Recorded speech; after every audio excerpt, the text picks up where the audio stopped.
Ladies and gentlemen, again let me say welcome to our home, and thank you for taking the time to be here. I'm well aware that whether you're here in person or through the medium of motion picture, that for most of you, it's not easy to fit meetings of this kind into your schedules. But the fact that you are here indicates that you do have an interest in the subject, and that means there's a tremendous obligation on my part to develop that subject with the kind of usable information that will make it worth your while. So in order not to waste any of your time, let's dispense with the usual preliminaries and get right down to the business at hand. The title of this presentation is More Deadly Than War, but the subject matter itself is revolution. We're going to examine in quite a bit of detail the communist theory and practice of revolution, particularly as applied to the United States. Now, this will not be something dreamed up out of thin air. This will be the strategy as taught by them and advocated by them in their own manuals, in their textbooks, and in their schools. Now, the organization of this material will lead to three rather startling conclusions. The first is that the communist program for revolution in America is divided into two phases, violent and nonviolent. The second conclusion is that the strategy for violent revolution calls for chaos, anarchy, mass confusion and panic among the people, a crisis in government, and then, out of the vacuum, the sudden seizure of power by communist-led guerrilla bands. The third conclusion is that the nonviolent phase of revolution actually is more important to the communists and more potentially dangerous to us. Now, the strategy for this phase calls for the gradual transition of our government into a communist regime, done peacefully and legally, but under the banner of socialism. This, then, is the outline of the material that lies ahead. So, let's start right at the beginning with conclusion number one, which is that the communist program for revolution in America is divided into two phases, violent and nonviolent. Now, a good place to begin is with this communist booklet entitled On the Nature of Revolution, the Marxist Theory of Social Change. It was written by Herbert Aptheker, one of the leading theoreticians of the Communist Party in this country. And on page 11, Aptheker says, "The equating of violence with the nature and process of revolution is not correct. Violence may or may not appear in such a process, and its presence or absence is not a determining feature of the definition." Now, this comes as quite a surprise to many of us because for years we've been used to thinking of communist revolutions only as those which involve the overthrow of governments by force and violence. Now, that entire phrase has been written and spoken so often as a single concept that many of us haven't even considered the possibility that the communists might have another approach to their goal, that they might overthrow the government without force and violence, that they might in fact plan to come to power through means that properly could be called peace and politics. Now, in order to go any further, it'll be necessary for us to define a few terms. When the communists speak of the two kinds of revolution, they don't come right out and say so in plain English. Of course not. You see, they claim to be practicing something called scientific Marxism, and so they have to dress up these crude concepts in elaborate phraseology. For instance, when the communists speak of violent revolution, they describe it as a war of national liberation. Now, the so-called theory behind this is that the people of the country marked for takeover supposedly are an oppressed people. They're dominated by an imperialistic foreign power that has colonized them and exploited them. And so the communists claim that it's their duty, their historic duty, to liberate them from the yoke of fascism or imperialism or colonialism or whatever. Now, naturally, the communist orientation of the movement is played down. They prefer to identify themselves usually as a People's Army of Liberation or a National Liberation Front. Of course, this is the kind of guerrilla warfare we've seen used in China, Algeria, Cuba, South Vietnam, and many other places around the world. But there are other phrases also used to describe the same process.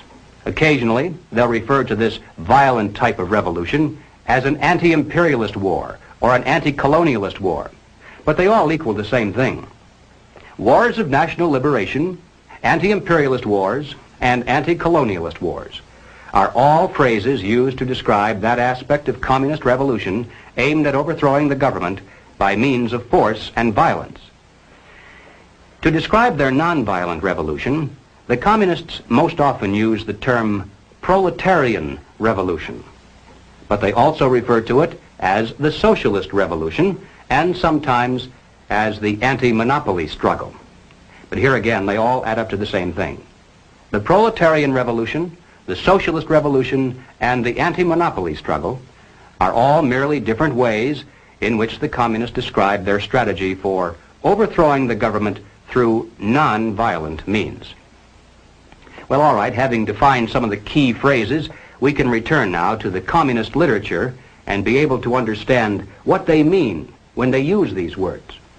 Now, in 1960, the representatives from communist parties all over the world gathered in Moscow and issued a joint declaration which included this statement: "Our time, whose main content is the transition of capitalism to socialism, is a time of socialist revolutions and national liberation revolutions." In other words, simply stated, we're living in an era of two kinds of revolution, one violent and the other nonviolent. Now, here's a document published by the Communist Party in this country in 1968. It's entitled "The New Program of the Communist Party USA, a Second Draft." And on this subject, here's what it says. "Contemporary revolutions bear two distinctive marks. They are socialist, they are anti-imperialist. More than 1 billion human beings are now embarked on socialist revolution. A larger number is in varying stages of revolution for national liberation." Well, in order to relate this general concept of two kinds of revolution to the specific application here in the United States, it'll be necessary for us to examine rather closely the communist position on what they describe as the Negro question. Now, basically summarized, the communist position on the Negro question is as follows.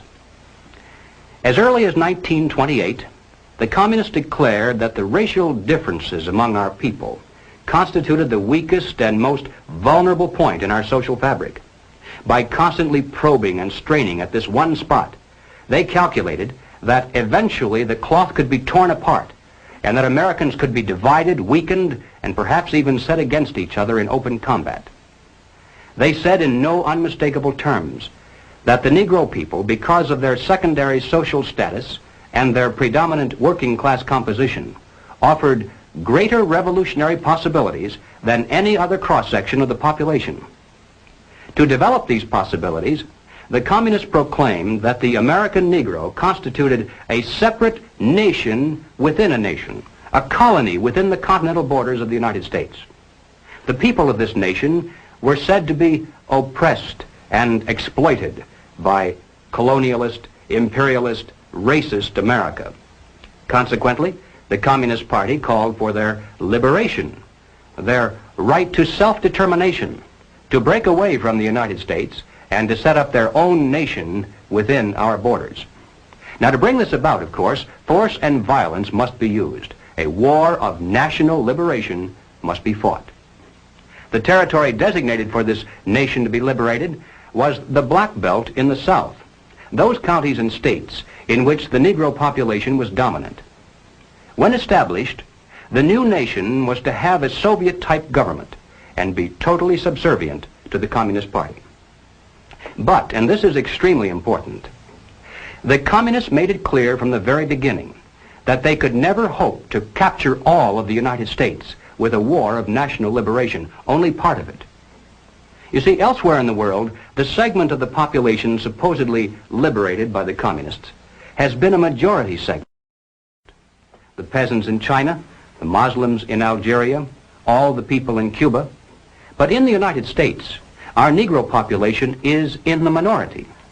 And even if the communists should be successful in creating similar liberation movements among other segments of our people, as they're trying to do, for instance, among Mexican Americans, Puerto Ricans, and even American Indians, Even if they should succeed and then amalgamate all of these together into one large liberation movement, it still adds up to a minority of the total population.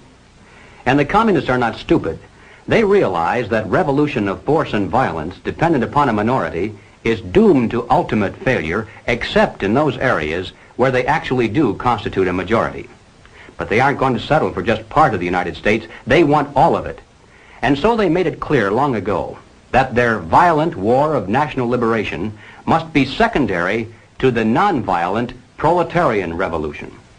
To take the United States, all of the United States, it'll be necessary, they say, to involve white people as well as black, to create a broad coalition, a revolutionary link between the civil rights movement, organized labor, peace groups, student dissidents, and in general, to escalate the revolution in America from race war to class war.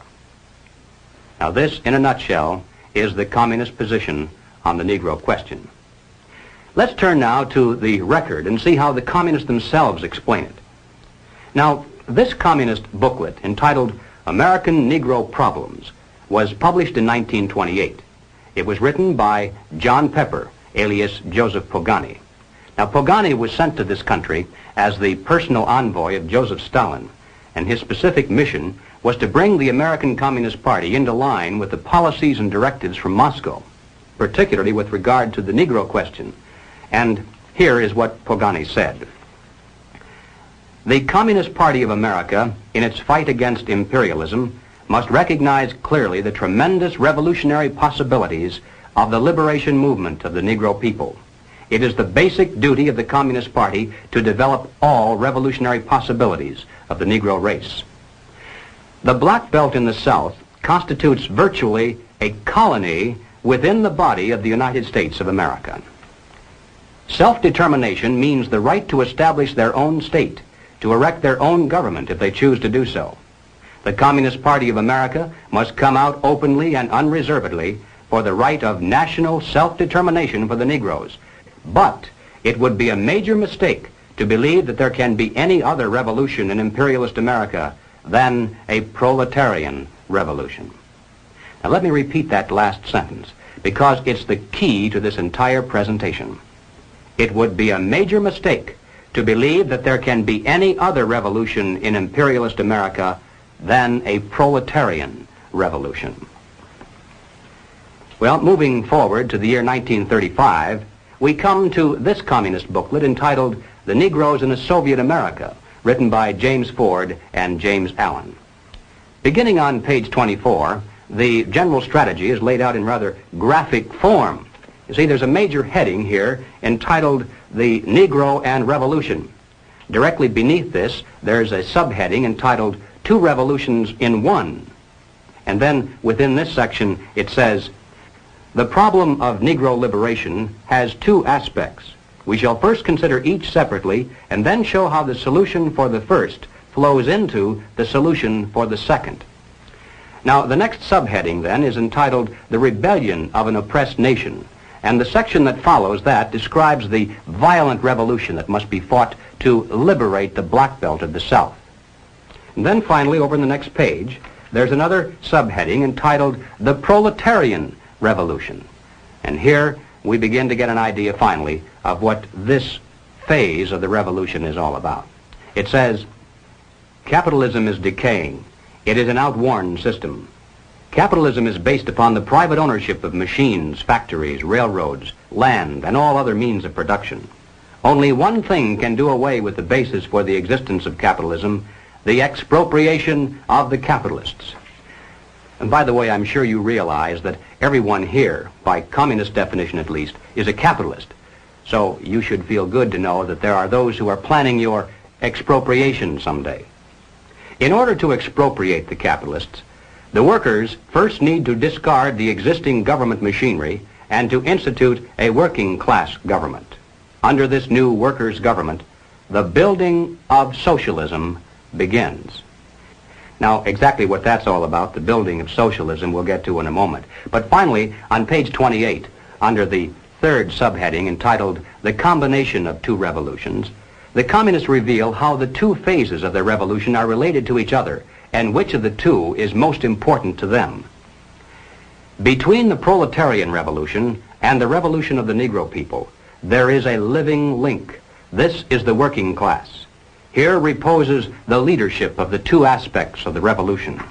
But the Negro communist is first and foremost the exponent of the proletarian revolution. Well, 1935 is a long time ago, and sometimes we hear it said that the communists have since abandoned this concept. But ladies and gentlemen, they cannot abandon it, for the simple reason that if they did so, they'd be abandoning the classic dual form of revolution dictated by Marxism-Leninism. They'd cease to be communists. To justify violence, they have to be able to claim that they're liberating people. And if people are to be liberated, then it's necessary to go through the motions, at least, of pretending that they have a right to form a nation of their own. And so the communist position on the Negro question today is no different than it was back in 1928. Now, Political Affairs is the official monthly magazine of the Communist Party in this country. The date on this particular issue is November 1968. The feature article for that month was "The Right of Black America to Create a Nation," written by communist theoretician Claude Lightfoot. Now, Lightfoot points out that many years of migration of Negroes into the North and of Caucasians into the South have altered the population statistics to the point where the black belt is considerably smaller today than it was when the communist position on the Negro question was first drafted. Therefore, he says, the concept of a Negro nation must not necessarily be restricted to just one large territory in the South, but must be expanded now to include the so-called ghetto areas in the North. So having updated the basic strategy to reflect present realities, he then repeats the same old communist line. On page 9, he says, "We should call for a plebiscite of all black Americans on whether they want to remain in the general Commonwealth or to establish another nation within the continental United States. Thus, the slogan of self-determination today means the struggle for the right of black America to form a nation if it elects to do so." Now, in passing, ladies and gentlemen, you may have wondered why the Communist Party has been a staunch supporter of the drive to place a black studies curriculum into our high schools and colleges. Well, the reason becomes obvious the minute you take a look at the textbooks and the study guides. The net effect of these courses on the students who enroll is to create a consciousness of nation. By stressing the historical and cultural differences between our black and white citizens instead of the similarities, the predictable impact upon the student is such that he'll view the communist call for a separate nation with far more acceptance than his parents did. Under the guise of academic balance, these courses have become a brilliant device for conditioning young people to accept still one more part of the total program for revolution. But returning once again to Claude Lightfoot, after having called for a separate nation, he then repeats the ever-important point that as important as the national liberation movement may be, it still must be secondary in importance to the nonviolent, peaceful transition to communism called the socialist revolution. He says, "From this it follows that the advocates of a black nation must identify themselves with all that is required to set up a socialist America, recognizing that black people alone could never destroy capitalism." To digress again for just a moment, I'd like to point out that this concept of two kinds of revolution is really the basis for that much publicized split between Moscow and Peking. The Moscow group says, there are two kinds of revolution, violent and nonviolent. We believe in using either or both, depending on which combination proves to be the most effective. But as true Marxist-Leninists, we believe that the gradual, nonviolent approach is more effective in today's modern world. To which the Peking group shouts in reply, "Heresy, heresy! True, there are two kinds of revolution, and we are willing to practice either or both, but we are the true Marxist-Leninists, for we believe that the quick, violent approach is more effective in today's modern world." And there's the total difference between the two factions of world communism. Each claims to be more correct in its interpretation of classical communist strategy. But as far as the United States is concerned, you can be sure that it makes precious little difference. Both types of revolution are being used against us today. Both are enhanced by the presence of the other, and both lead to exactly the same destination. All right, let's move along now to the second conclusion. The strategy for violent revolution in America calls for chaos, anarchy, destruction, a crisis in government, mass confusion and panic among the people, and then out of the vacuum, the sudden seizure of power by communist-led guerrilla bands. Now, this is the kind of activity, the overthrow of government by force and violence, that most people think of when they speak about communist revolutions, so there's no need to belabor the point. But I'm going to take just a moment to show the extent to which the communists actually are planning to use this kind of revolution against the United States. Now, this is not so well known. Now, here is a book that I think ought to be in every home library. It's entitled Color, Communism, and Common Sense by Manning Johnson. Now, as you can see from his photograph, Manning Johnson was a Negro, and he was also a member of the Communist Party. He joined the party as a young man because he honestly believed that the communists were trying to improve the conditions of his people. He was a dedicated communist, and eventually he rose to one of the highest ranks. He was appointed to the National Negro Commission of the Communist Party, USA. But after many years, Manning Johnson finally came to the realization that the communists weren't the least bit interested in improving the conditions of the Negro people. He discovered that instead they were merely planning to use his people, and these are his words, to use them as cannon fodder in a bloody revolution to destroy America. And when he woke up to this, he dropped out of the party and devoted the rest of his life trying to alert his fellow citizens of all races to the true nature of the Communist Party as he knew it to be from the inside. And this book contains much of that story. I wish I had the time to examine the entire volume with you page by page, but here at least is one short quotation that pertains to the immediate topic. Manning Johnson said, "Black rebellion was what Moscow wanted. Bloody racial conflict would split America. During the confusion, demoralization and panic would set in. Then finally the Reds say," now at this point he quotes verbatim from a communist directive that he studied while inside the party. "Workers stop work. Many of them seize arms by attacking arsenals. Street fights become frequent. Under the leadership of the Communist Party, the workers organize revolutionary committees to be in command of the uprising. Armed workers seize the principal government offices, invade the residences of the president and his cabinet members, arrest them, declare the old regime abolished, establish their own power." Now, here is a piece of vicious communist propaganda that perhaps some of you have seen. It's called The Crusader. It's published periodically in Red China and is widely circulated through the Negro communities here in America. It's written by Robert F. Williams, one of the organizers of the Revolutionary Action Movement, better known as RAM. Williams also was the president of the local chapter of the NAACP in Monroe, North Carolina. At that time, needless to say, he wasn't telling very many people that he was also a member of the Communist Party.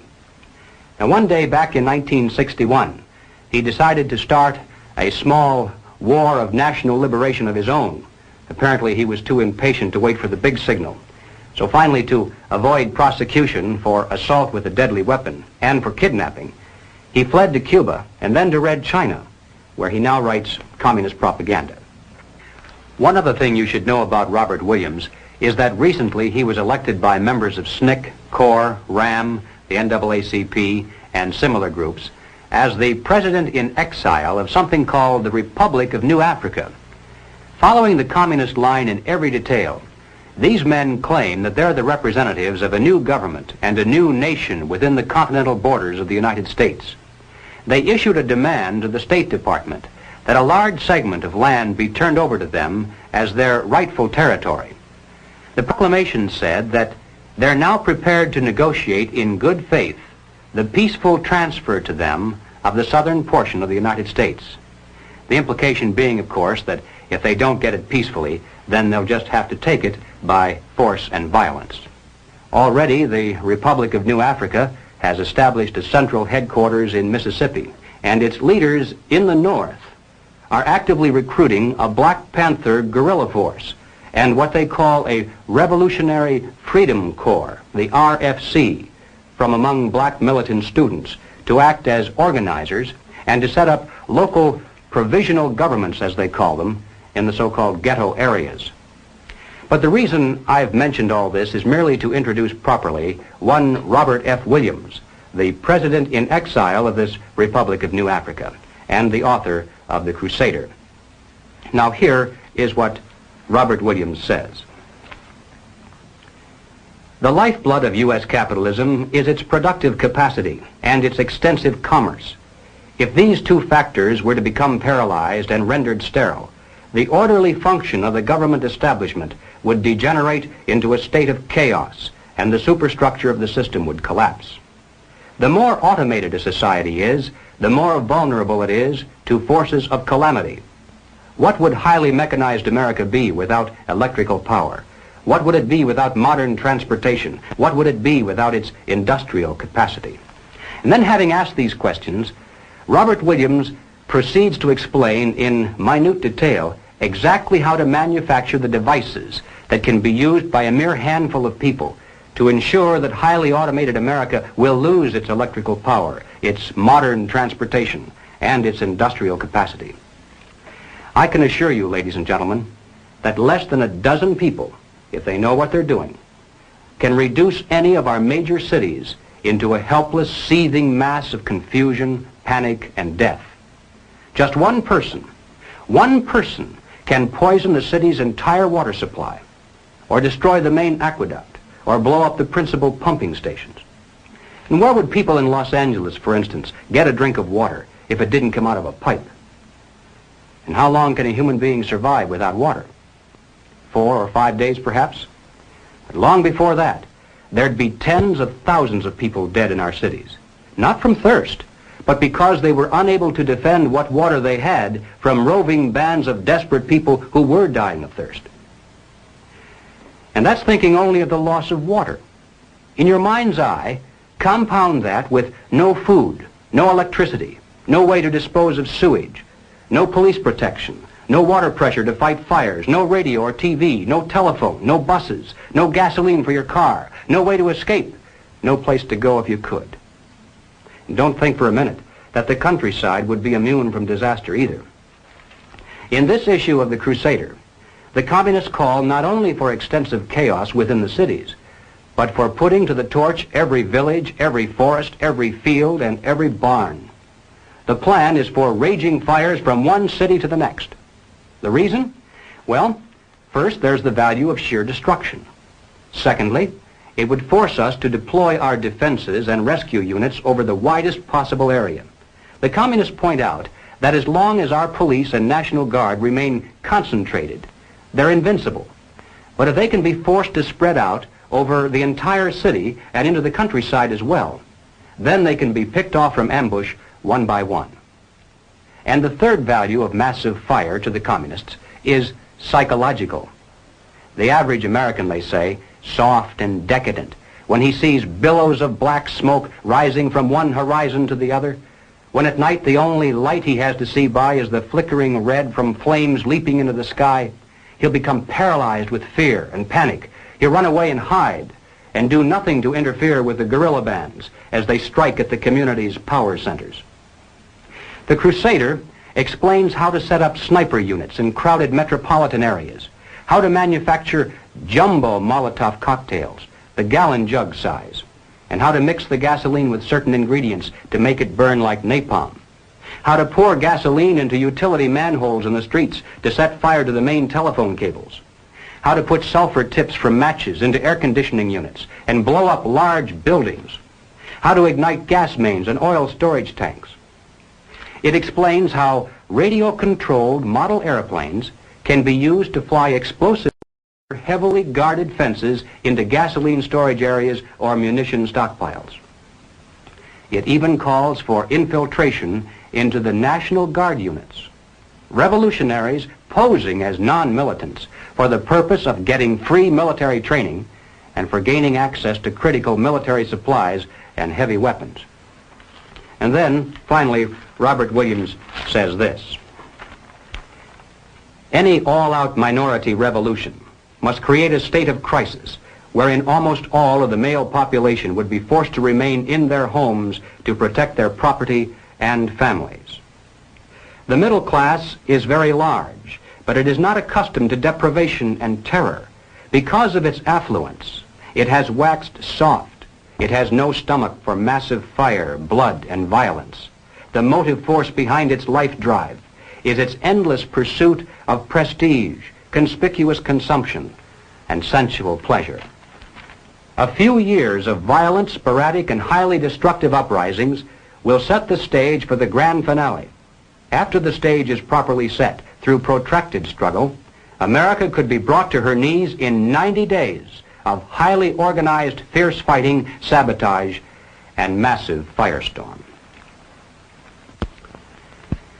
Now, ladies and gentlemen, no evaluation would be complete if we failed to note that the communist blueprint calls also for white retaliation and violence in the black communities. It's a very important objective for the Communist Party.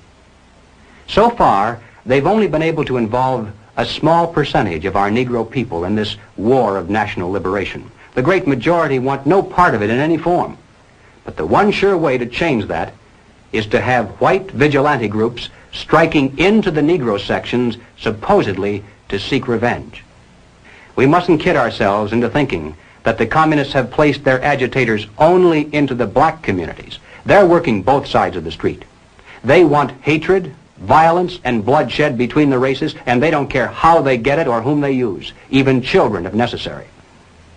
Part of the plan calls for commando squads of black revolutionaries to drive into the white residential areas and shoot little children playing on the sidewalks for the sole purpose of drawing out of the white communities violent retaliation into the black communities. Now, this is extremely important to the communists. They must have it, for in this way they plan to unite the entire Negro population for protection behind the militant minority. It's not a very pretty picture, but it's one we need to understand so that no matter what happens to us or to our families, God willing, we'll have the strength at least to avoid doing anything that would play further into the hands of the communists. Ladies and gentlemen, the plans and preparations for a communist revolution of force and violence are far advanced. The organization behind these preparations has almost unlimited financial resources, and it provides both training and leadership based upon years of experience in many other countries. Our enemies are deadly serious about their task, and it's nothing short of national suicide for us to continue to ignore their plans and their progress.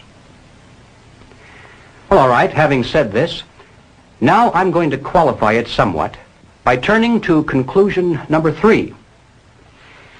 As important as the strategy for violent revolution is, and it certainly cannot be overstressed, nevertheless, the strategy for nonviolent revolution is even more important to the communists and more potentially fatal to us.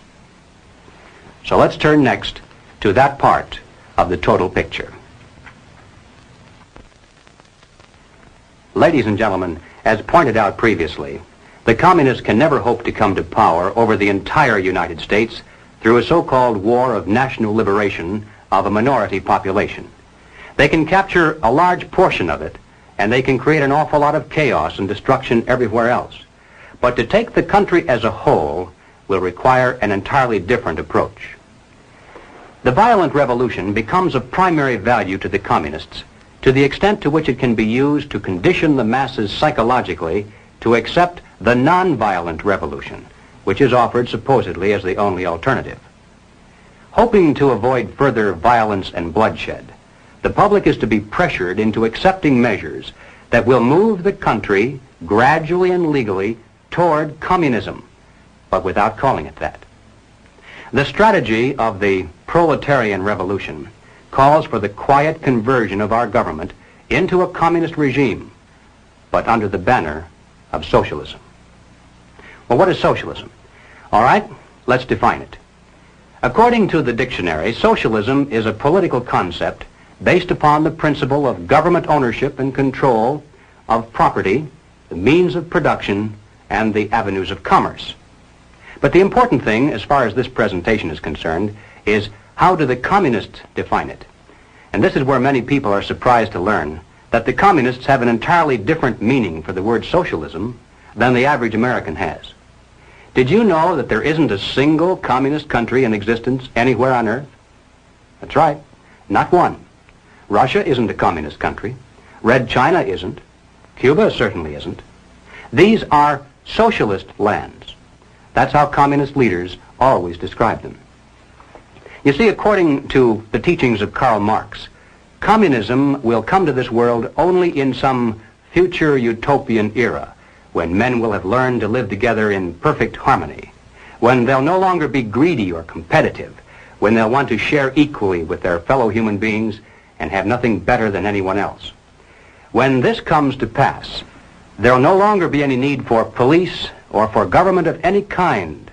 And then, he said, the state will wither away. When that happens, said Marx, it will be communism. In the meantime, comrades, whenever we come to power, we shall call it socialism. So the next time you hear a communist spokesman stand before a college audience or a TV camera and say innocently that all the communists are doing here in America is working for socialism, you must understand what he means by that word. What he's really saying is all the communists are doing is trying to bring to America exactly the same thing they now have in the Soviet Union and Red China. Now, they can call that socialism if they want to, but most Americans, I think, would describe that over there as communism. The new program of the Communist Party on this subject has this to say.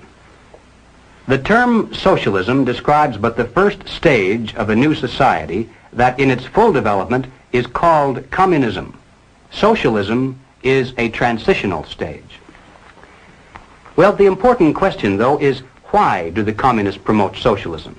Is it merely because they honestly believe that it's a necessary transitional stage to some higher, more perfect form of society? I don't think so.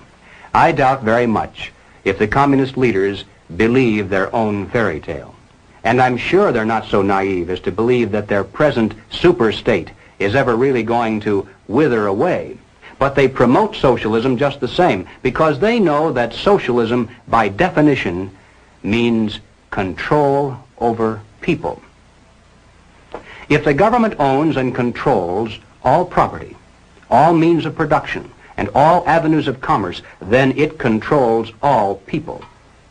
If we're dependent upon the government for our food, our clothing, our shelter, our jobs, our medical care, then we're far more effectively controlled by those who hold political power than if they stood over us with soldiers and weapons.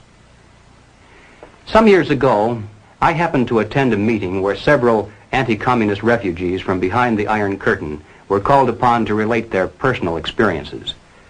Some of the questions that came from the audience were rather naive, I suppose, because finally one of the refugees spoke up and he said, "You know, you Americans have funny ideas about life under communism. Apparently you think there's a communist soldier standing on every street corner with a rifle and bayonet to keep the people in line. But this isn't so." He said, "Oh, sure, in the beginning there were plenty of soldiers and executions and deportations to slave labor camps, but we don't see much of that anymore. The open violence lasted only for about a year or a year and a half, and then the anti-communist leadership was liquidated. And now, to the casual observers, there's a great deal of apparent calm and freedom." For instance, he said, "I lived in the largest city in the country. We had a large park there directly across the street from a beautiful church." He said they left one church open, one in the entire country, primarily for guided tours of visiting Americans who had come to see if religion was being persecuted. He said, "Theoretically, any time I wanted to, I could have gone into that park, stood on a bench, and spoken out against communism. Then I could have walked across the street into that church and knelt down in prayer, and I wouldn't have been arrested or bothered in any way. But you can be sure I did not do these things, because if I had, the very next day, the wheels of the bureaucracy would have begun to turn, and I would have been informed that my quota of food stamps had been cut, that my allotment for clothing and shoes had been reduced, that my allocation for living quarters had been downgraded, and finally, that my job assignment had been changed from the kind of work for which I'd been trained to menial labor at lower pay. So none of us did any of those things that we were theoretically entitled to do because of the tremendous power that the Communist Party had over our economic existence. And then he said something that I'll never forget. He hesitated for a moment, and weighing his words very carefully so as not to hurt our feelings, he said, "You know, I came to America expecting to find a nation of free men. But instead, I find exactly the same thing. Everywhere I look, I see men and women who know that communists are making headway in this country. They know that something must be done and that someone must stand up to them. But they themselves do nothing. They remain silent because they're afraid that if they speak out or take a stand publicly, it'll be bad for business. They may lose a client. They may even lose their jobs. Or perhaps they're receiving a regular government check and already are too dependent upon some of the very people and programs they know they should oppose." And then he said, "These men voluntarily have gone behind the Iron Curtain. They're already taken over by the communists. The only difference is that for the present at least, they can still get out any time they really want to, and we could not." I think there's a great lesson to be learned from that because it's true, isn't it? There are many men who are physically brave beyond any question when it comes to standing up against a tyranny that threatens with armies. Some of them carry the actual scars of battle to prove it. But when it comes to this new kind of war, they're lost to the fight. When there is no battlefield, when the weapons are not rifles or bombs but economic pressures, then who is your enemy? How do you fight? Where do you begin? It's precisely for these reasons that any modern dictatorship must have control over the economic sphere of all human activity. This was true of Nazism, it was true of fascism, it's true of communism, and it's also true of socialism. Regardless of what name we give it, total government control is by definition totalitarianism. That's what the word means. Now, Leon Trotsky, as you recall, was one of the original Bolsheviks who led the communist revolution in Russia. In 1937, Trotsky wrote a book entitled "The Revolution Betrayed." And in this book, here's what he said. "The basis of bureaucratic rule is the poverty of society in objects of consumption. When there is enough goods in a store, the purchasers can come whenever they want to. When there is little goods, the purchasers are compelled to stand in line. When the lines are very long, it's necessary to appoint a policeman to keep order. Such is the starting point of the power of the Soviet bureaucracy. It knows who is to get something and who has to wait." And ladies and gentlemen, there's no better description than that of why the communists work to promote socialism. No matter whose definition you use, under socialism, those who run the government, and the communists are confident that in America they eventually will be the ones who do so, those who run the government will know who is to get something and who has to wait, and that represents control over human beings. What has all this to do with the communist revolution in America? Well, ladies and gentlemen, it has everything to do with it because the building of socialism is the communist revolution in America. It represents the process whereby our country can be moved gradually toward communism without the people even being aware of it. No matter what grievance we may have, real or imagined, no matter what national problems we may face, the communists seize upon these as excuses to build socialism. They have one and only one solution for all problems: more government, and then more, and more until it's total government. And forgive me for saying it one more time. Total government is communism. Again, let's turn to the record. Shortly after the Watts riot in 1965, the Communist Party brought out this pamphlet entitled The Watts Upsurge, a Communist Appraisal. And here is what it said. The challenge of the Watts explosion can be met only by a truly massive program, a vast increase in the investments in the War Against Poverty program. What is called for is not only a total economic opportunity program for wiping out unemployment and for proper job training, but a program for the total reconstruction of the area. Now, the People's World, the official West Coast newspaper of the Communist Party, in its August 28, 1965 issue, ran this rather interesting editorial. What is needed now is an effort that begins to approximate the magnitude of the problem. As a minimum, such a program should demand massive emergency action by the federal government. Well, then, 6 months later, after this particular article, the Communist Party came out with this. It's called The New Program of the Communist Party, but this was the first draft, published in 1966. And here's what it said. We favor full use of federal powers to achieve these objectives. Now, as I read this, listen carefully to see if it doesn't sound familiar, perhaps like something you've heard from more respectable sources. Government assumption of responsibility for assuring a guaranteed annual wage. Complete cradle-to-the-grave social insurance coverage, including all medical care. Equal educational opportunities for all, with acceptance of the principle of student stipends. A national reconstruction plan to end ghettos and slums and provide the nation with a modern rapid transit system operated as a public service. And passage of a National Youth Act that will ensure education, vocational training, and employment at decent wages for the younger generation. Does that sound familiar? Well, ladies and gentlemen, if it reminds you somewhat of the Great Society, it's because it is the Great Society, lock, stock, and barrel.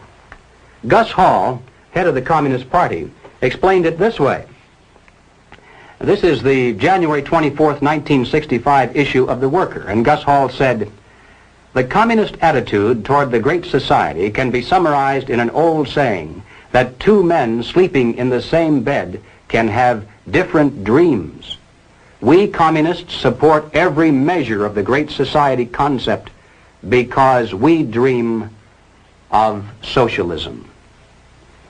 And when you recall what Gus Hall means when he says socialism, then you realize that the communists support the welfare programs of the Great Society, the New Deal, the New Frontier, or whatever they decide to call it in the future, because they dream of bringing communism to America through these programs. The next question of importance is, how do the communists promote socialism? Certainly it takes far more than a mere declaration of intent, more than writing a few books. How can they bring it off, especially when there are so few of them? How can they manipulate the vast majority into accepting socialism when they really don't want it? Well, here again we find that they have a plan. The strategy is precise and well tested. It's called revolutionary parliamentarianism. Now, the general strategy employed is a political pincers movement, and these are the terms the communists use to describe it. A pincers movement applying political pressure from above and from below. Now, when they talk about pressure from above, they mean using their people and their influence within the very government marked for takeover to bring forward official recommendations for legislation. These come from the highest possible levels and carry the full prestige of the government. The recommendations, of course, are offered supposedly as solutions to national problems, but when passed into law, their only real effect is to vastly increase the power of government and to move the country that much closer toward the ultimate goal. The pressure from below, then, involves using their influence over the various mass membership organizations of the country to create the appearance of great popular support for these recommendations. Of course, the members of those organizations must never suspect that they're being used to promote the communist program. Now, the silent majority, the average person with no particular axe to grind, is caught right in the middle. He looks above and sees highly respected spokesmen for government calling for socialist legislation. He looks below and sees mobs of demonstrators shouting for the same thing. He says to himself, has everyone gone crazy, or is it me? Now, he's still in the majority, of course, but he doesn't know it. He thinks he's helplessly outnumbered, and he bows to what he thinks is the democratic will of the majority.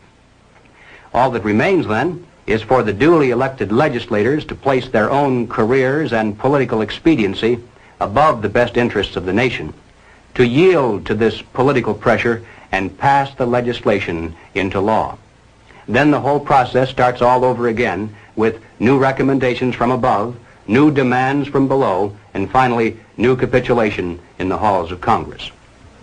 In this way, the nation can move to the left in giant strides until the ultimate goal of communism itself is reached entirely legally through the constitutional process and in the name of the nation. Now, this government pamphlet entitled "The New Role of National Legislative Bodies in the Communist Conspiracy" is a reprint of 2 chapters taken from a communist textbook used in Czechoslovakia. It was written by Jan Kozak, the historian and theoretician of the Czechoslovakian Communist Party. This is one of the manuals used to teach communist cadre how the tactic of revolutionary parliamentarianism was used successfully in Czechoslovakia and how it might be applied to other countries as well. So, as I read this, even though Kozak is speaking of how they did it in Czechoslovakia, think in terms of how the same strategy might be used, or perhaps is being used, right here in America.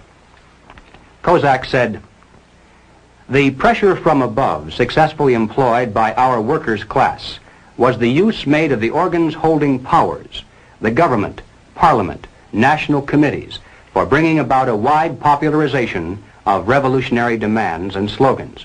The fact that such demands and recommendations emanated directly from the highest state organs had a strong influence on their popularization.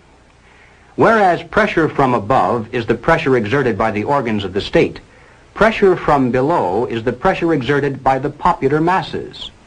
The united mass organizations, which were led and influenced to a large extent by the communists, represented in this way the direct reserves of the party. All the old proven forms of the struggle were employed: calling of protest meetings, passing of resolutions, sending of delegations, organizing mass demonstrations, and also eventually using strikes, including general strikes. The pressure from below made it impossible for the other parties which had numerical superiority to isolate the communists and to stop the revolution.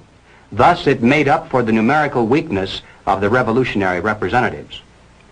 Progress toward socialism may take under these circumstances a democratic and constitutional course. All the changes which in their entirety represent a revolutionary transformation of the capitalist society into a socialist one will proceed absolutely legally and in the name of the nation. Is it possible, do you suppose, that revolutionary parliamentarianism is being used against America today? Is there any evidence of this kind of pressure from above? Well, ladies and gentlemen, all you have to do to answer that question is read some of the official reports and recommendations that have been pouring out in a steady stream for years from the bureaus, special agencies, and commissions of the federal government. Consider, for example, just those reports issued by the various President's Commissions. The President's Commission on Automation, the President's Commission on Crime, the President's Commission on Civil Rights, to name just a few. Now, this is perhaps the most classic recent example. It's the report of the President's National Advisory Commission on Civil Disorders, better known as the Kerner Report, released to the public in March of 1968. Have you read this? It's incredible. The list of recommendations supposedly to remove the causes of civil disorders in America reads almost identical to the new program of the Communist Party. And that's not much of an exaggeration either. It calls for the vast expansion of all welfare programs and agencies. It suggests absorbing all city, county, and state welfare programs into one gigantic federal welfare program. And why have state socialism when you can have national socialism? It calls for a government-guaranteed minimum wage. It calls for federal financing and control of every conceivable sphere of human activity: education, housing, transportation, even insurance policies. It calls for strict gun control laws and even recommends the creation of a national police force. Well, naturally, it doesn't call it that by name. It refers to it as the National Law Enforcement Center. But there's no doubt as to what its ultimate form will be, especially since it's to operate in conjunction with the Defense Department.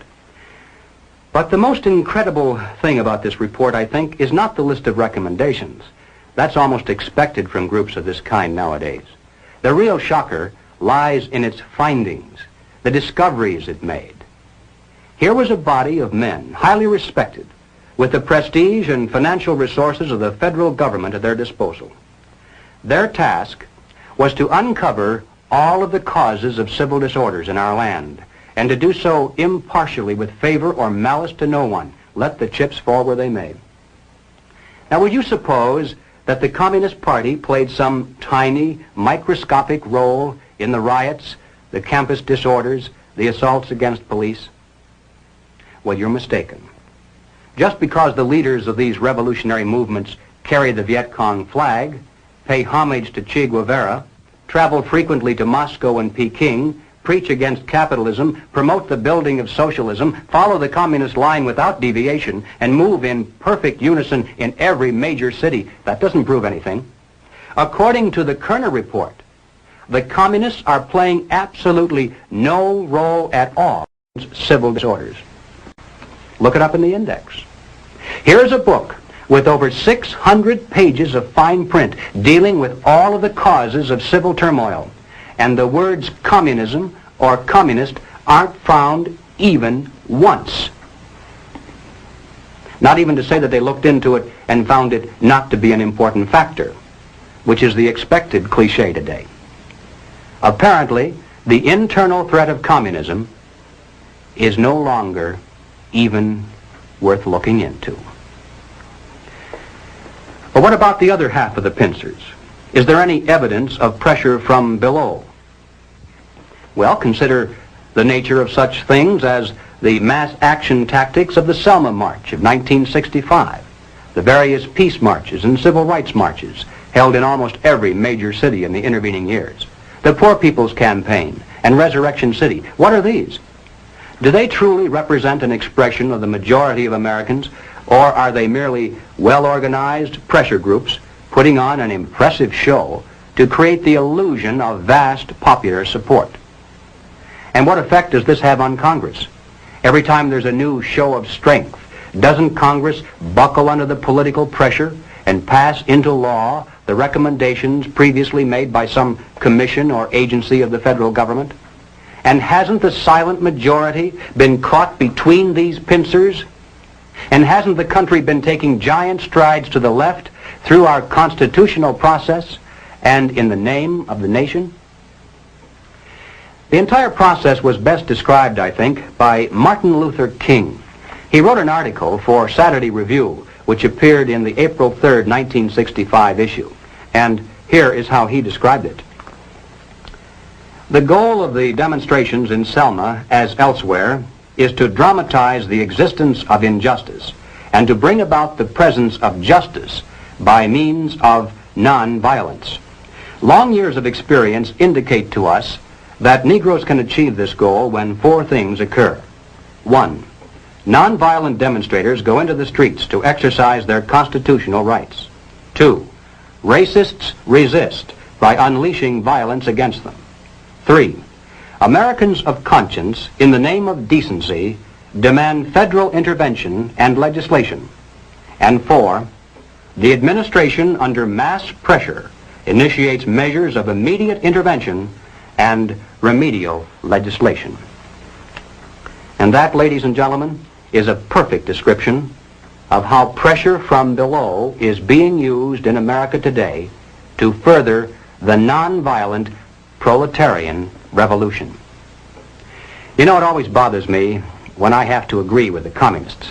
It doesn't happen very often, but every once in a while I'll read something in the communist press that is 100% correct. It comes out in their favor even without their having to lie about it. And here's an example. In the People's World, the January 29, 1966 issue, the communists said, "The problem is that the power structure that runs both of the old political parties seems to have great difficulty in comprehending what is taking place in the Negro freedom movement.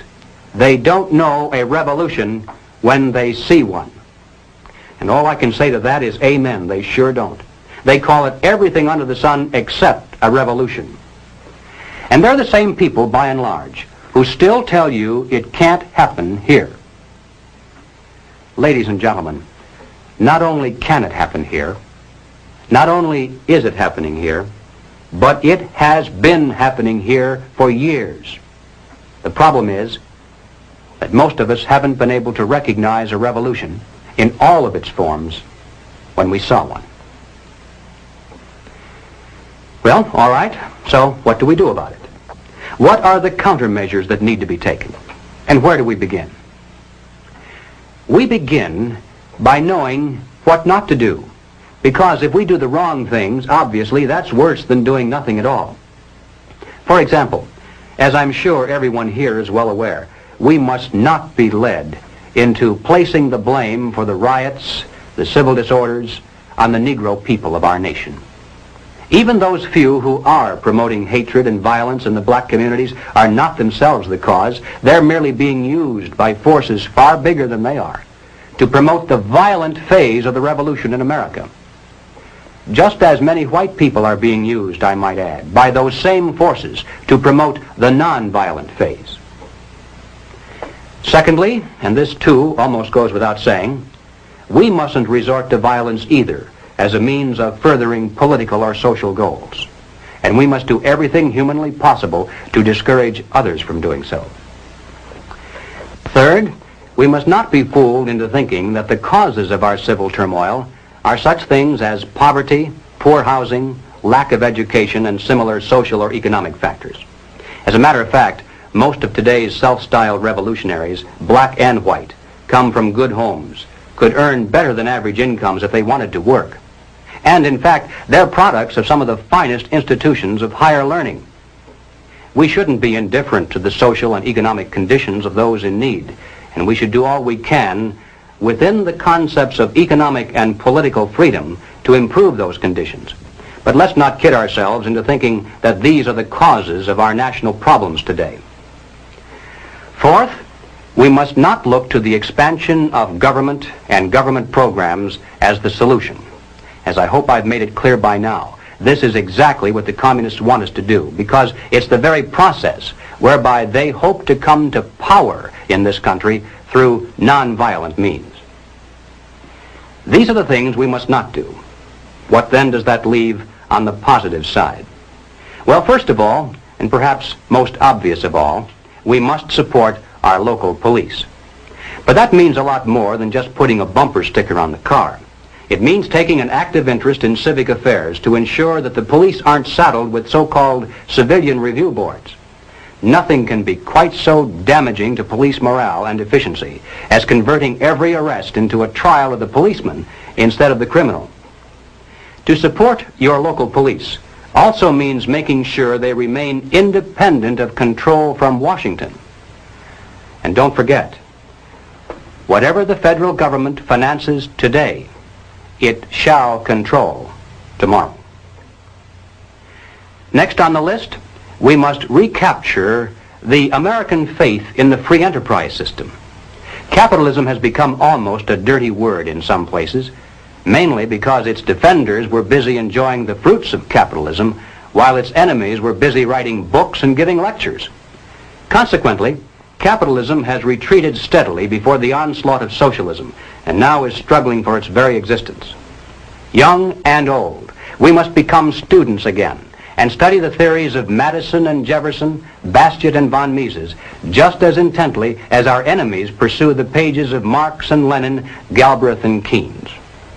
Not only must we become grounded in theory, but we must become advocates and spokesmen as well. We must know what we stand for as well as what we oppose. Next, and this is probably the most difficult task of all, we must carry this message regarding the dual nature of communist revolution to our friends, our neighbors, our business associates, and everyone who will listen. Now, this is hard by and large because people don't want to hear it. It's bad news. It spoils, makes the parties possible. And that means accepting our personal responsibility to do everything we humanly can do to carry the truth about civil turmoil to every man, woman, and child in America. Now, ladies and gentlemen, none of these proposals will produce results, and nothing else you may suggest will do so either, unless and until we get right down to the heart of the problem, the life force of the revolution itself.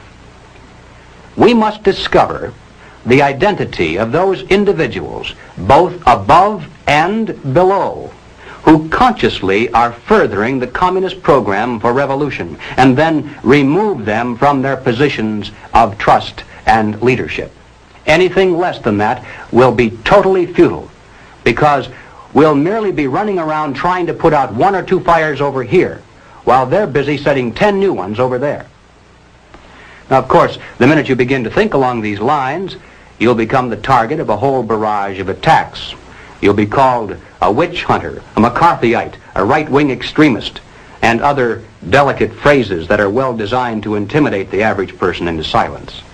If that doesn't work, then you'll be called a fascist, or at least a dictator, because supposedly you want to deny basic constitutional freedoms to a small group of Americans just because they happen to hold political views that are different from yours.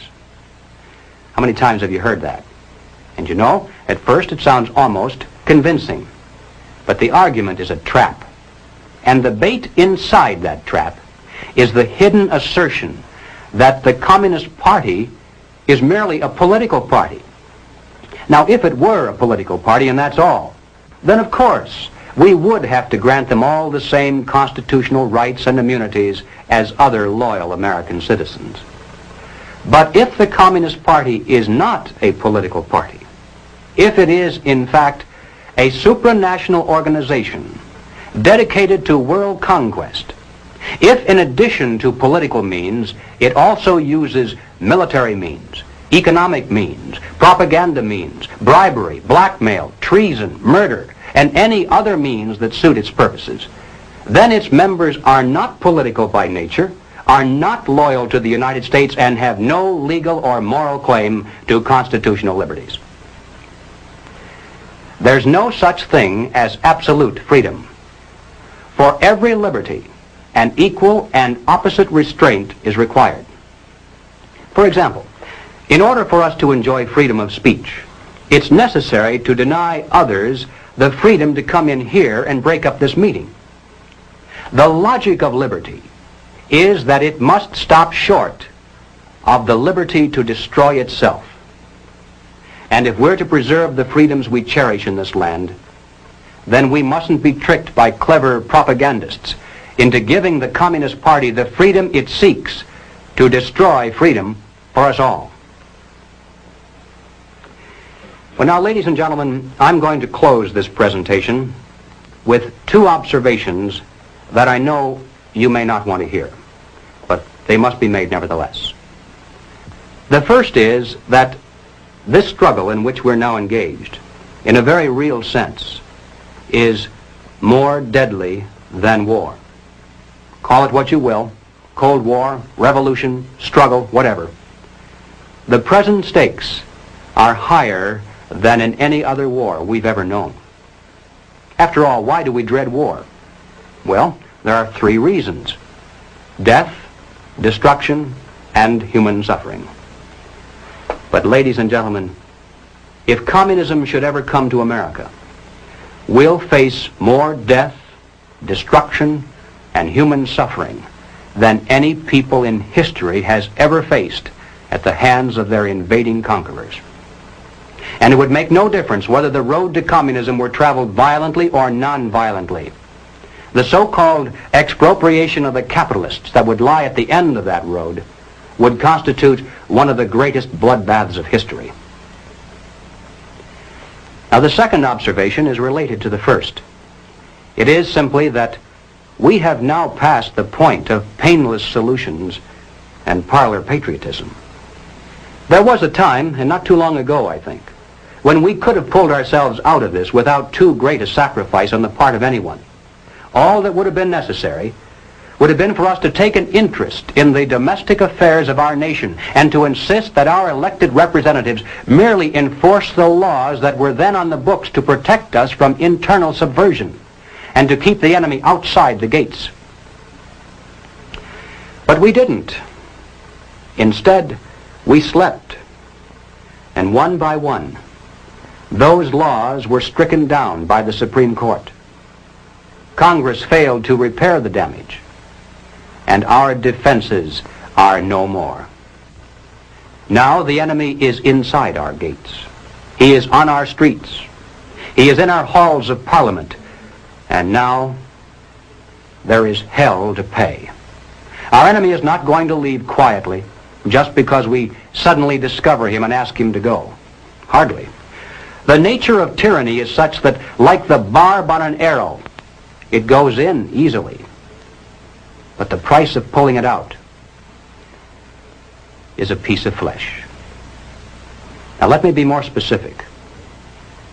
Before we finally win this battle, and I should hasten to say that there's no doubt in my mind that we're going to win. I'm increasingly convinced of this. But before we finally do see victory, it's now inevitable that some of us, even in this room, will lose our lives in the communist revolution that already is raging around us. I can't tell you who it's going to be, of course. But I can tell you that it'll make no practical difference whether we're resisting at the time or whether we're merely trying to hide. Most of the casualties will occur because people just happen to be in the wrong place at the wrong time. Now, I mention this not to suggest that we all grab our guns and groceries and head to the hills. In many ways, this too would be playing right into the hands of the communists. No, I mention it for only one reason, and that is to stress the seriousness of the challenge that now confronts this nation. It's literally a question of life and death for all of us. And it's about time the American people began to face up to that fact and to act accordingly. I have no idea of what each of you is going to do in the critical days that lie ahead. It may be much, it may be little. It may be nothing at all. I don't know. Only you can answer that question. But ladies and gentlemen, whatever it is you decide to do for your country, do it soon. Do it now. Every minute that you delay further will add dearly to the price of ultimate victory. Thank you.